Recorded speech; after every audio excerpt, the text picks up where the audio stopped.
함께 말씀을 보겠습니다. 요한복음 17장 11절에서 17절까지 저와 여러분 교독하겠습니다.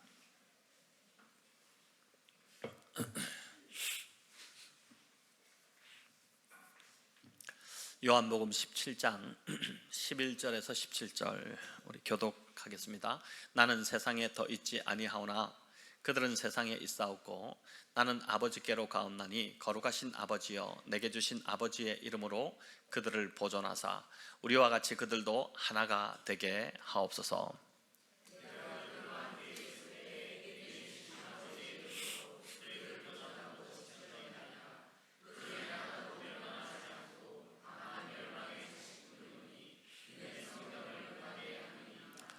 지금 내가 아버지께로 가오니 내가 세상에서 이 말을 하옵는 것은 그들로 내 기쁨을 그들 안에 충만히 가지게 하려 함이니이다.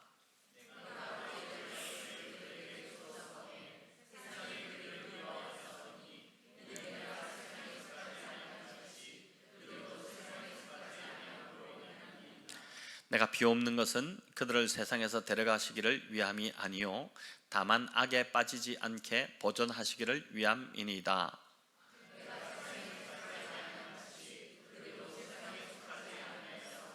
함께 읽겠습니다. 그들을 진리로 거룩하게 하옵소서. 아버지의 말씀은 진리이니이다. 아멘. 네, 오늘 하나됨을 위한 기도 이 제목으로 요한복음 17장을 살펴보고자 합니다. 여러분, 요한복음 17장에는 예수님의 아주 긴 기도가 나옵니다. 이 17장 전체가 하나의 기도문입니다. 이 기도는 이제 우리 주님이 겟세마네에서 마지막으로 기도하신 것, 그 기도를 제외하면 주님이 이 땅에서 드리신 마지막 기도이기도 합니다. 주님이 이 땅에서 참 기도를 많이 하셨는데 마지막으로 드리신 기도, 그 기도가 이제 요한복음 17장에 나오는 기도인데, 자, 그럼 주님이 어떤 기도를 여러분 들으셨을까 궁금하시죠? 세 가지 내용이, 세 가지 주제를 가지고 우리 주님이 이제 17장에서 기도하셨는데, 먼저 1절부터 8절까지는 예수님 자신을 위한 기도를 하셨습니다. 십자가를 앞두고 계시지 않습니까? 그러다 보니까 이제 이 기도의 내용에 보면은 하나님 아버지여 나를 영화롭게 하소서 뭐 이런 기도, 영광에 대한 기도를 하시는데, 이 영광은 곧 십자가를 의미하죠. 그래서 이제 십자가를 잘 감당할 수 있도록 주님을 위한 기도를 하셨고, 또 이어 이제 9절부터 19절까지는 제자들을 위한 중보 기도를 하십니다. 그리고 마지막으로 20절부터 26절은 이 제자들을 통해 앞으로 예수님을 믿게 될 모든 제자들, 모든 그리스도인들, 저와 여러분이 여기 속해 있겠죠. 그들을 위한 중보 기도가 이제 주님의 세 번째 기도입니다. 예수님 세 가지 한번 얘기해 볼까요? 첫 번째 뭐라고요?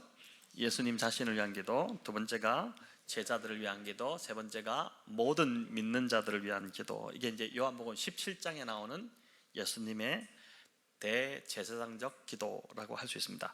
여러분, 오늘은 이 세 가지 중에서도 주님이 제자들을 위해 하신 중보기도, 그 내용에 좀 집중하고자 하는데, 제자들을 위한 중보기도도 살펴보니까 세 가지입니다. 제자들을 위해서 뭘 기도하셨을까? 세 가지를 기도하셨는데, 첫째는 제자들이 하나 되게 해달라, 그 기도를 하시고 있고, 둘째는 기쁨으로 살게 해달라. 우리도 이 기쁨이 참 중요하잖아요, 그렇죠? 이제 지난 한 주도 기쁘셨나요? 아니면 좀 아멘, 아멘이 나오시네요. 기쁘게 이제 우리가 살아야 되는데, 그리고 또 하나는 이제 마지막 하나 기도는 뭐냐면 진리로 거룩한 삶을 살게 해달라. 뭐 기쁘고 즐거운 것도 중요하지만 더 넘어서 거룩한 삶을 우리가 살아야 되니까 제자들로 하여금 진리로, 이 거룩한 삶은 진리밖에 없죠. 진리로 거룩하게 되는데 진리로 거룩한 삶을 살게 해달라, 그 기도였습니다.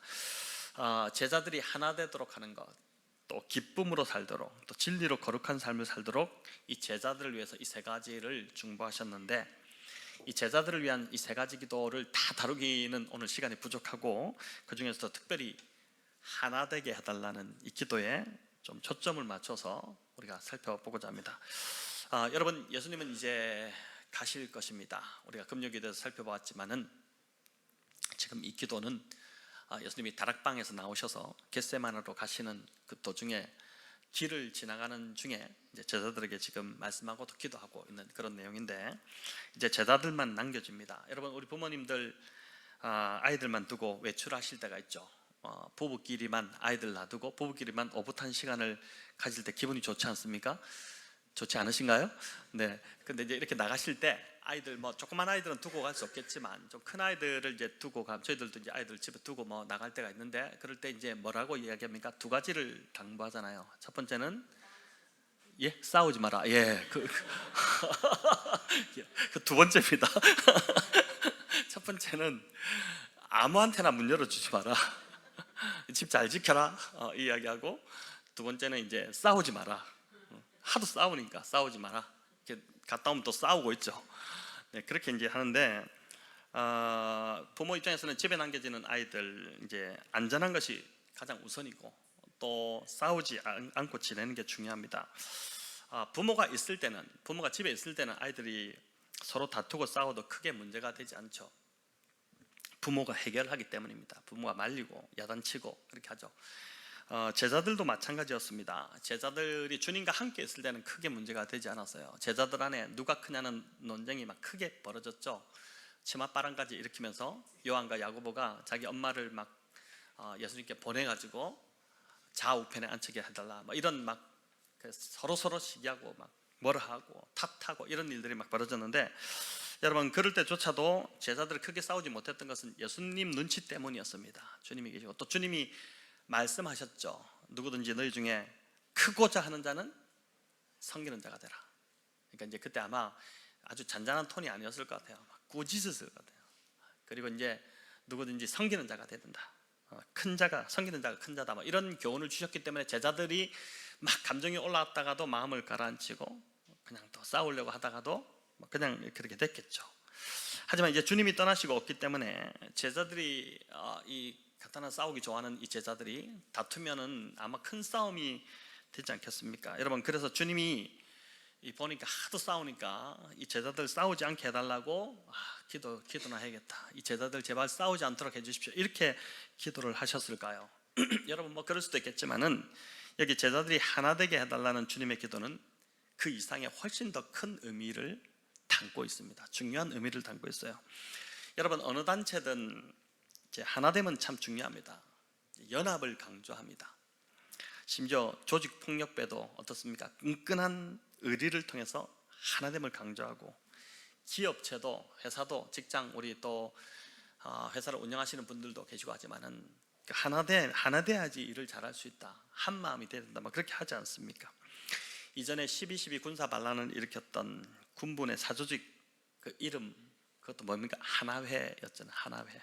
왜 하나인가 보니까 하늘도 하나, 태양도 하나, 또 중요한 것은 각하도 하나, 우리도 하나. 우리를 이럴 때 쓰는 것 같아요. 우리도 하나, 이렇게 해가지고 이런 구호를 외쳤습니다. 그래서 이 하나의 소속이면은 군부 안에서 승진도 잘 되고 주요 요직에 배치되고 뭐 그렇게 잘 대우해 줬지만은 하나회가 아니면 막 배척하고 그런 일이 그 군부 안에 벌어졌잖아요. 최고의 막 권력기관처럼 사조직이 이렇게 나라를 쥐락펴락했으니, 여러분, 잘못된 하나됨이 얼마나 무서울 수 있는지를 우리가 역사가 지금 보여주고 있지 않습니까? 여러분, 교회도 참 하나됨을 강조합니다. 교회만큼 하나됨을 강조하는 그런 이제 공동체도 없죠.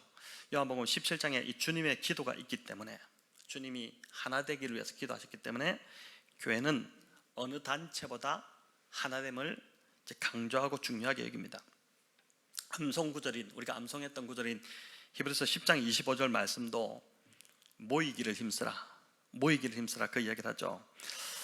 히브리서 10장 25절 딱 나올 수 있죠? 한번 해볼까요?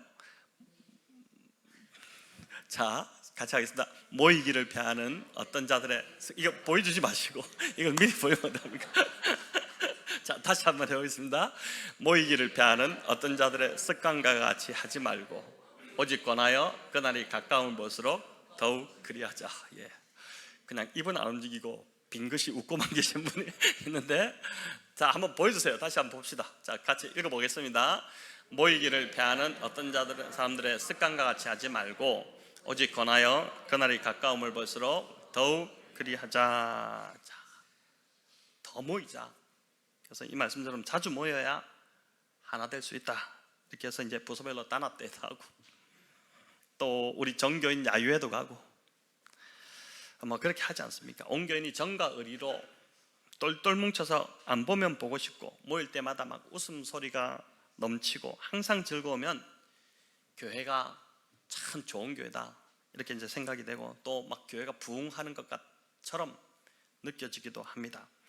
어제 우리 청소년부 또 보니까 교사 원래로 이제 선생님들이 토요일 날 참 헌신적으로 나오셔가지고 모이셔서 이제 여러 가지 의논도 하시고 하는데, 이제 소예배실에서 하는데 제가 이제 목양실에 있는데 목양실 문을 닫고 있었거든요. 그럼에도 불구하고 계속 웃는 소리가 막 깔깔깔깔 넘쳐나요. 나중에 제가 뭐가 저렇게 재밌어서 웃고 있나 싶은 마음이 이제 궁금해지기도 할 정도였는데, 여러분, 고성이 오가는 것이 아니라 웃음소리가 이렇게 오간다는 것 너무 감사하고 좋은 일 아니겠습니까? 그런데 여기서 하나됨에 대한 우리가 중요한 질문을 하나 던져볼 필요가 있습니다. 오늘 이 하나됨을 우리가 좀 살펴보고자 하는데, 여러분, 우리는 보통 어떻게 하나 되어야 하는가, 이 질문을 가지고 이 질문의 답을 찾으려고 하잖아요. 어떻게 하나 될 것인가. 자, 그래서 찾아낸 답이 단합대회이고 MT를 가고 더 많은 시간을 보내는 것입니다. 매주 만나 밥도 같이 먹고 운동도 하고, 그렇게 하면 더 가까워지고 하나가 될 것이라고 생각합니다. 그래서 하나 되기 위한 방법들을 계속 찾아내고 하나 되기 위해서 노력합니다.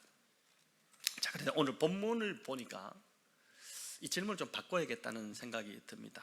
오늘 본문은 우리가 질문을 바꿔야 하는데, 어떻게 하나 될 것인가가 아니라 무엇을 위해 하나가 되려고 하는가, 이 질문이 중요한 것 같아요. 여러분, 우리가 어떤 질문을 하느냐에 따라서 답이 달라지고 인생이 달라지거든요. 방향이 달라지고 그렇잖아요.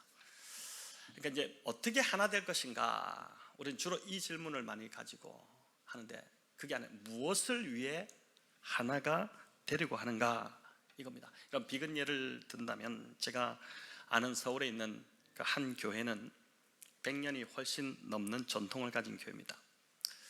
근데 이 교회가 지금은 전도를 거의 하지 않아요. 교인들이 전도하기를 싫어합니다. 나아가 새로운 사람이 교회에 등록하는 걸 꺼립니다. 여러분, 그 이유가 무엇인지 아십니까? 제가 그 교회 장로님께 직접 들었기 때문에 더 충격적이었어요. 새로운 사람들이 들어오면 잘 지내고 있는 우리의 하나됨이 깨어지기 때문에 새신자를 받지 않으려고 한다는 것이었습니다. 여러분, 정말 안타깝게도 이 교회는 주님이 교회를 세우신 그 목적과는 전혀 다른 방향으로, 100년이 훌쩍 넘은 시점에서 전혀 다른 방향으로 교회가 가고 있다는 것이죠. 이름만 교회입니다. 100년이 넘는 전통이 있고 이름이 있는 교회지만 지독한 배타적인 집단밖에 되지 않는다는 것이죠. 하나됨의 목적이 잘못 설정되었기 때문에 그런 것입니다. 자, 이런 하나됨은 결국 나와 같은 생각을 가진 사람들끼리 만나서 그 안에서 안전지대를 이제 만들기 위한 것밖에 되지 않는다는 것이죠. 그 안에 있으면 편안하니까, 그 안에 같이 있으면은 이제 내가 안전하니까 그렇게 이제 만나는 것입니다. 이런 공동체가 하나됨을 강조한다면 자기들과 생각이 맞으면 받아들이지만 그렇지 않으면 철저히 밀어내고 배제하는 집단으로 잘 나갈 수밖에 없다는 것이죠. 여러분, 이게 이제 오늘날 교회의 위기라고 할 수 있고, 세상이 교회를 이제 힘들어하는 이유 중에 하나라고 할 수 있는 것이죠. 서로의 처지와 입장이 맞는 사람들끼리 뭉치게 될 것이고, 조금이라도 그 입장을 달리하면 배제되는 위험한 하나됨이 될 수 있다는 것입니다. 자, 그렇다면 이 제자들의 하나됨은 무엇을 위한 하나됨, 그 하나됨이었을까요? 여러분, 11절에서 우리가 그 답을 찾을 수 있는데 같이 한번 읽겠습니다. 나는 세상에 더 있지 아니하오나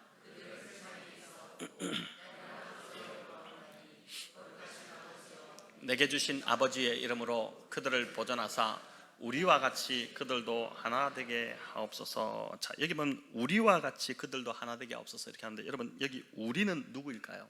우리, 성부 하나님, 또 성자 하나님, 성령 하나님, 즉 삼위 하나님을 말합니다. 삼위 하나님이 하나 되신 것처럼 제자들도 그렇게 하나 되게 해달라는 것입니다. 여러분, 삼위 하나님의 연합은 태초 전부터 깨어지지 않는 완전한 하나됨의 연합이었죠.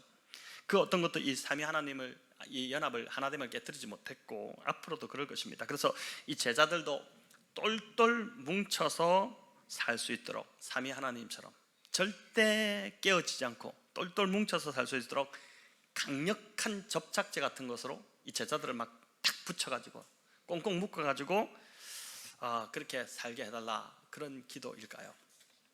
그렇지 않습니다. 여러분, 물론 삼위 하나님의 연합은 그 어떤 것으로도 깨트리지 못하는 하나됨입니다. 그런데 여기서 말하는 것은 그런 존재적 일체성을 말하는 게 아닙니다. 만약 제자들이 똘똘 뭉쳐서 세상을 대적해서 살도록 하는 게 하나됨의 목적이었다면은 여러분, 제자들은 절대 흩어져서는 안 되었죠. 그렇지 않습니까? 제자들은 흩어져서는 안 됩니다.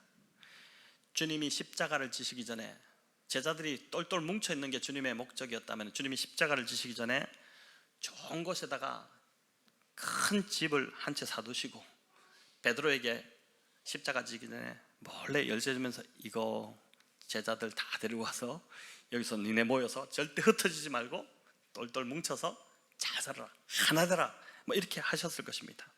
근데 그렇게 하지 않으셨지 않습니까? 제자들은 뿔뿔이 다 흩어졌어요. 여러분, 오순절 성령이 임한 후 마가다락방에서 함께 모여 있다가 성령을 받고 그들이 이제 예루살렘 교회를 세우죠. 복음을 전하고 교회를 세웁니다. 그때는 같이 있었어요. 함께 있었죠. 그러다가 어떻게 됩니까? 예루살렘에 큰 박해가 임하자 뿔뿔이 다 흩어지기 시작합니다. 나중에 보면 두 사람이라도 같이 가지 않았습니다. 그런 제자가 없었어요. 거의 다 각각 하나님이 이끄시는 대로 혼자서 가서 복음을 전하다가 순교했습니다. 예수님 사후에 제자들은 똘똘 뭉칠 그런 시간, 틈이 거의 없었어요. 서로 교제하거나 만나서 밥 한번 먹거나 또는 뭐 단합대회를 하거나 수련회를 제자들이 제자 수련회, 올해 제자 수련회 몇 회 이렇게 가는 거 없었어요. 다 흩어졌다가 제자 수련회 한번 모입니다, 이런 거 없었단 말입니다. 자, 그래서 여기서 주님이 기도하신 제자들의 하나됨은 우리가 생각하고 있는 그런 하나됨이 아니라는 것이죠. 자, 그렇다면 다시 11절로 돌아가서 삼위 하나님과 같이 이 제자들도 하나가 되게 해달라는 이 기도, 이건 과연 무슨 뜻일까요? 삼위 하나님이 어떤 목적으로 하나가 되셨는지를 보면 알 수 있습니다. 제자들도 삼위 하나님이 가지셨던 그 동일한 목적으로 하나가 되게 해달라, 그게 주님의 기도입니다. 여러분, 삼위 하나님, 즉 성부, 성자, 성령 하나님이 어떤 목적에서 하나가 되셨습니까? 삼위 하나님이 어떤 목적에서, 한 가지 목적이 있지 않습니까? 어떤 목적이었죠? 바로 저와 여러분을 구원하시고자 하는 목적에서 하나가 되셨다는 거예요. 죄로 인해 하나님과 단절되었던 우리들을 예수님을 통해서 죄 문제를 해결하시고, 그러니까 죄는 뭔가, 하나님과의 깨어짐, 이게 우리 한가족교회에서 다 배운 거잖아요.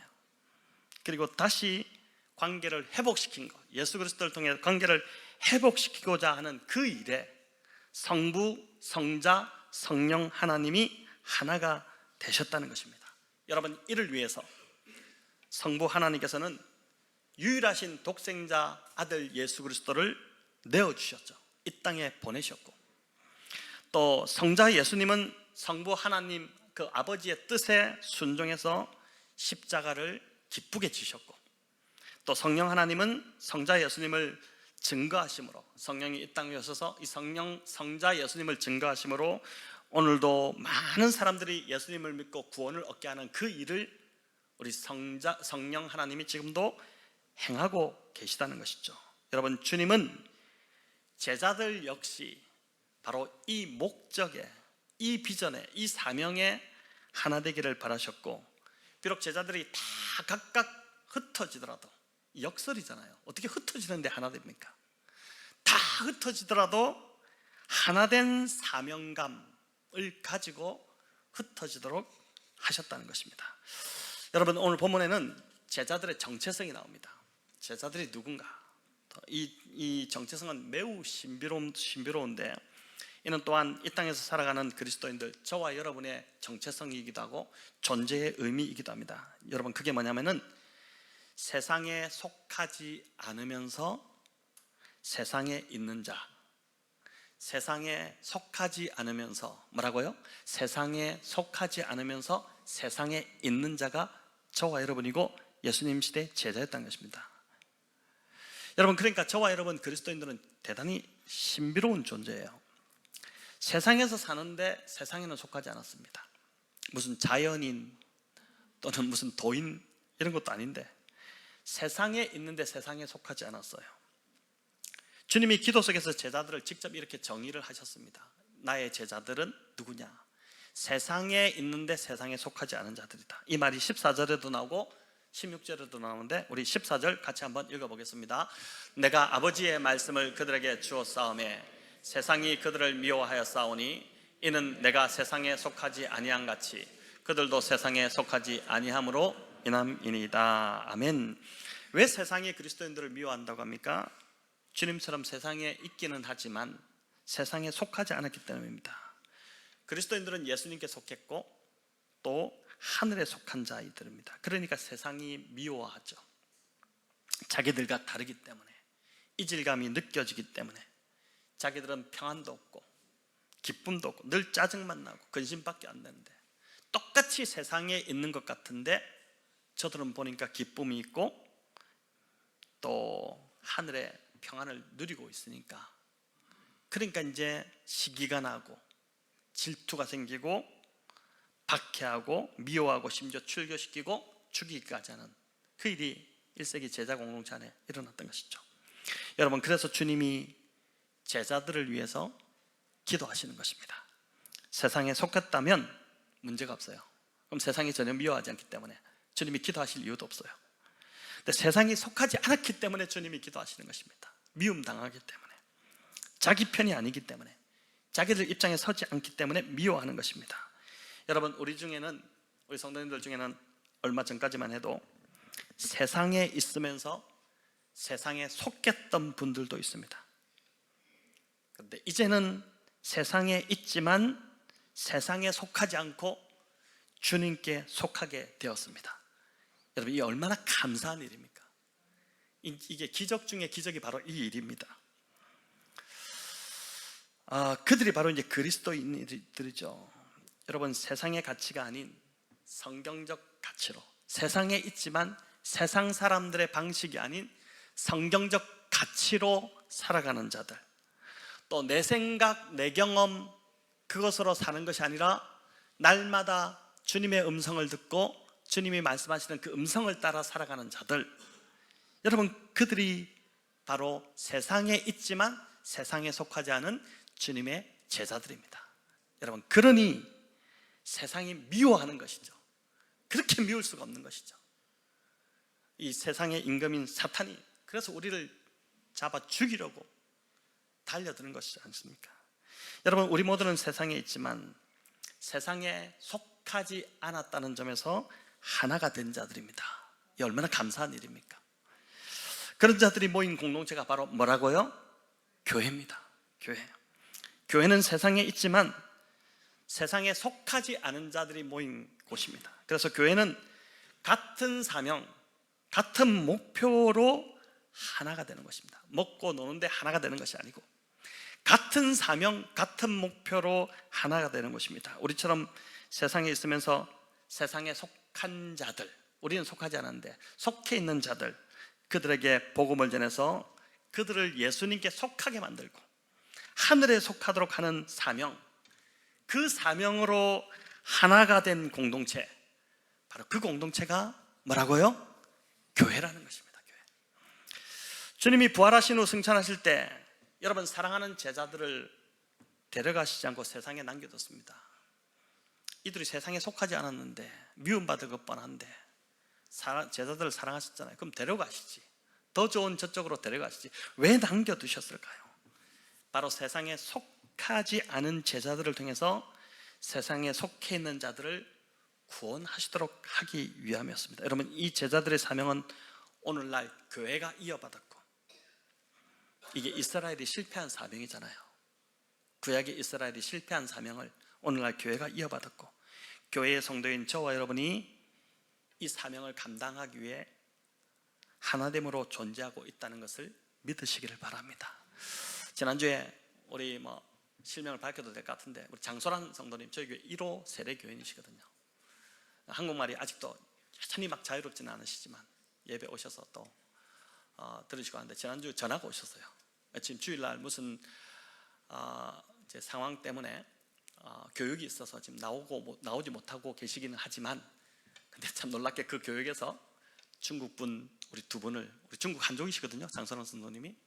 근데 이제 만나셔가지고 그분들을 지금 교회로 인도하려고 한다고 전화를 주셨어요. 한 분은 이제 대방, 한 분은 호반.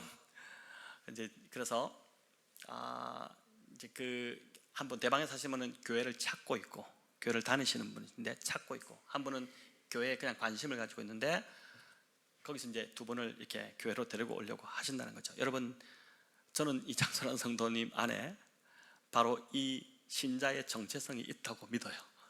그렇기 때문에 거기서 그런 것을 관심 있게 보고, 이게 우리가 선교의 더듬이라고 그러잖아요. 더듬이를 세우고 관심 있게 보다가 있으니까 그들을 어쨌든 간에 우리 교회로 데리고 오려고 하는, 와서 이제 좀 말씀을 들으려고 하는. 다행히 그 두 분이 한국말이 아주 빼라빼라하다고 합니다. 빼라빼라. 예, 이게 아주 잘하신대요.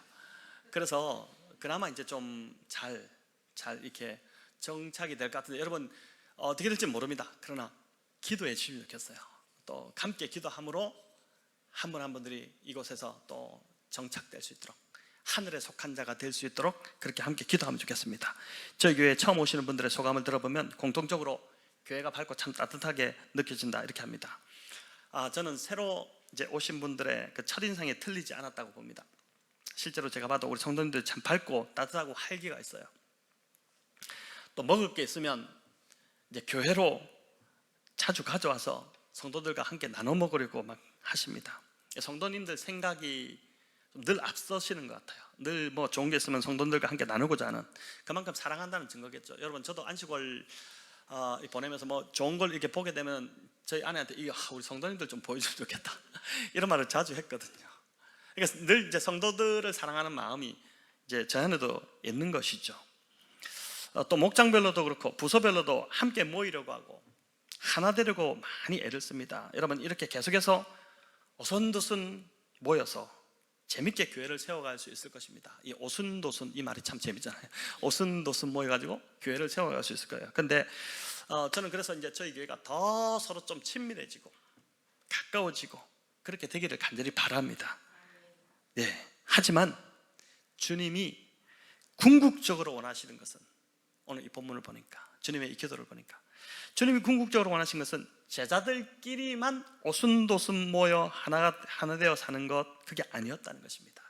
앞에서 말씀드렸지만 그것이 주님의 목적이었다면, 주님은 예루살렘 근교나 아니면은 그 헤롯의 겨울 궁전이 있었다는 여리고가 해양성 기후로 얼마나 살기 좋은 곳인지, 여러분 여기가 지금도 휴양지로 유명한 도시인데, 이 여리고 같은 곳에 좋은 크고 좋은 별장을 하나 사가지고 미리 주님이 후원도 제법 받으셨던 것 같은데, 보니까 여인들 돕는 사람들 많고, 그 좀 이렇게 모으셔가지고 별장을 탁 사놓고 내가 가면은 너희들끼리 여기서 그냥 오손도손 모여서 살아야 돼, 이렇게 하지 않았겠습니까? 근데 그렇게 하지 않으셨다는 것입니다. 여러분, 제자들을 향한 주님의 궁극적인 목적, 그 목적은 모여 사는 것이 아니라 흩어지는 것이었음을 기억하시기 바랍니다. 세상으로 흩어져서 여전히 세상에 속해 있는 자들을 하늘에 속하도록, 사단의 지배 아래에 있는 자들을 하나님의 다스림 안에 사는 인생이 되도록 하는 것, 그게 주님이 제자들을 향한 바람이었고, 제자들이 그렇게 하나 되도록 기도하셨다는 것이죠. 여러분, 이 목적과 사명에 제자들이 하나 되기를 간절히 바라셨고, 또한 오늘날 교회가 이 목적에 하나 되기를 주님은 간절히 바라고 계신다고 믿습니다. 결론적으로 요한복음 17장에서 주님이 기도하신 하나됨은 참 역설인데, 흩어짐을 위한 하나됨. 여러분, 말이 안 되잖아요. 하나 되려면 모여야 된다, 뭉쳐야 된다, 이게 하나 될 수 있다 이렇게 하는데, 그게 아니라 흩어짐을 위한 하나됨이었고, 주님이 걸어가신 그 고난의 길을 걸어갈 수 있도록 하기 위한 하나됨이었다는 것입니다. 우리가 생각하는 하나됨의 차원과는 너무 다르잖아요. 지금까지 이 본문을 내가 잘못 알고 있었구나, 이렇게 생각이 들지 않습니까? 자, 그럼 이제 마지막으로 이렇게 본문을 제가 좀 밝혔는데, 그렇다면 마지막으로 오늘 이 본문을 우리 교회와 또 나의 삶에, 또 우리 목장과 우리 부서에, 섬기는 부서에 어떻게 적용할 수 있을까요? 여러분, 교회가 하나 된다는 것, 또 우리 목장이 하나 된다는 것, 또 우리 부서가 하나 된다는 것을 어떻게 적용할 수 있을까요?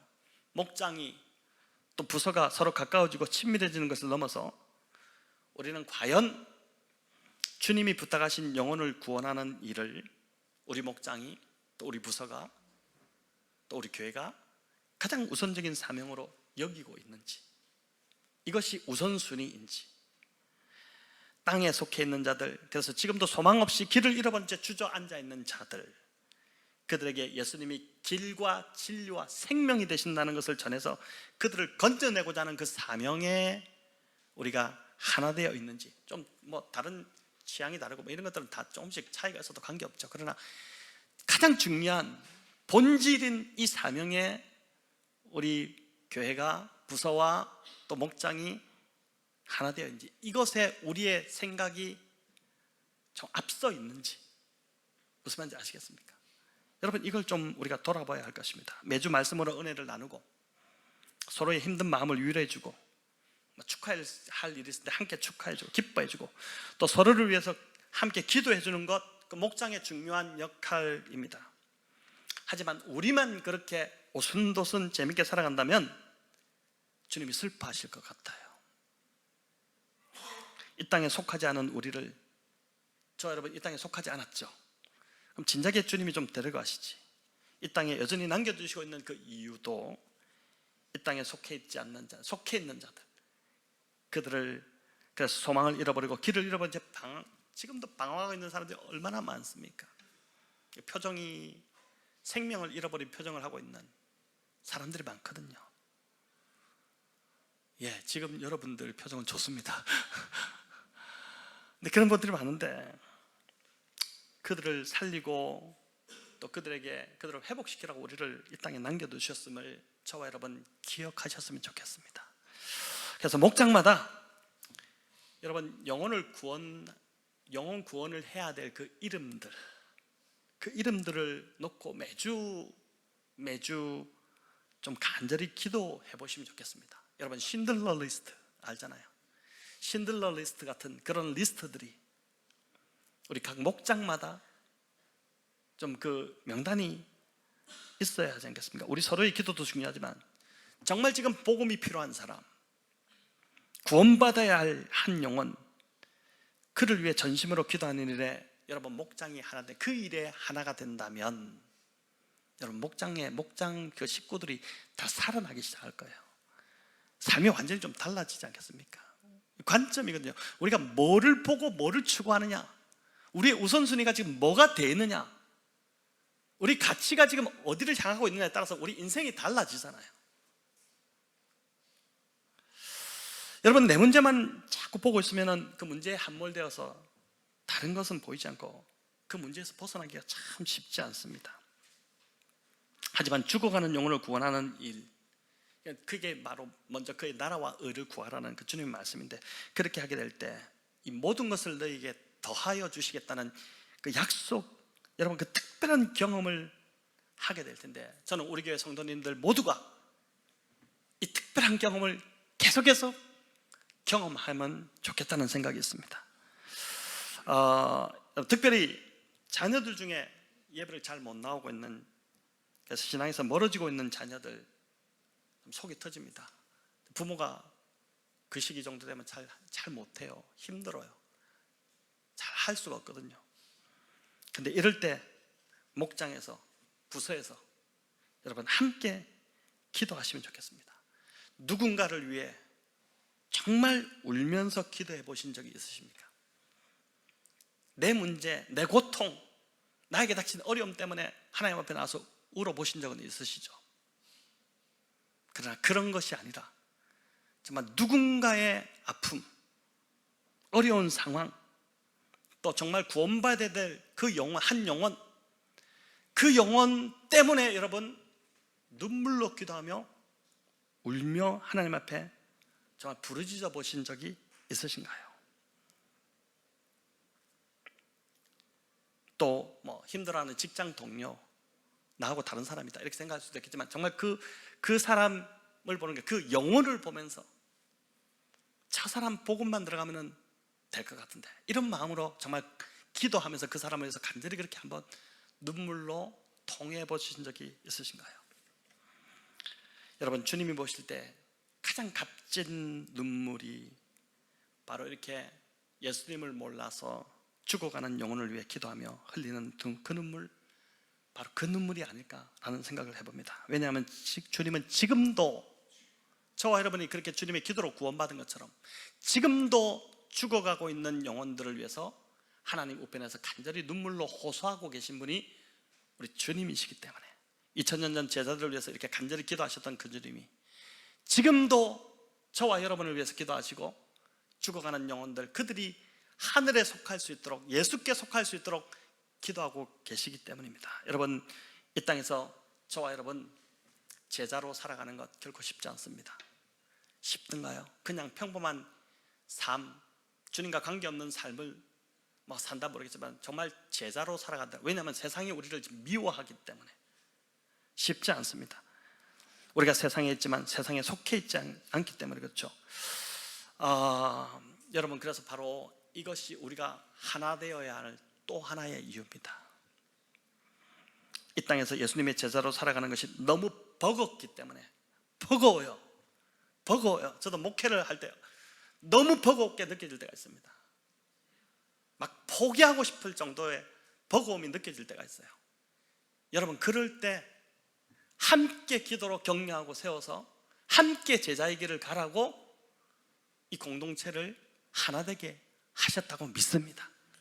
그저 그냥 먹고 마시고 놀고, 그게 아니라 주님이 우리에게 맡기신 이 사명을 함께 이루도록, 그걸 위해서 우리를 하나 되게 하셨다는 것입니다. 자, 이제 말씀을 맺겠습니다. 성도 여러분, 오늘 이 말씀을 붙들고 하나됨을 힘쓰는 저와 여러분 되시기를 간절히 바랍니다.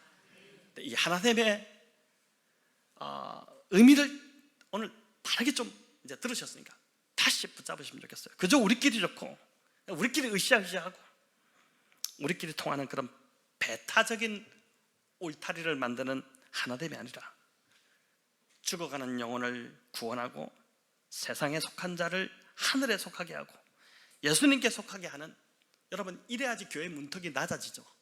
그렇지 않겠습니까? 세상이 교회로 지금 못 들어오잖아요.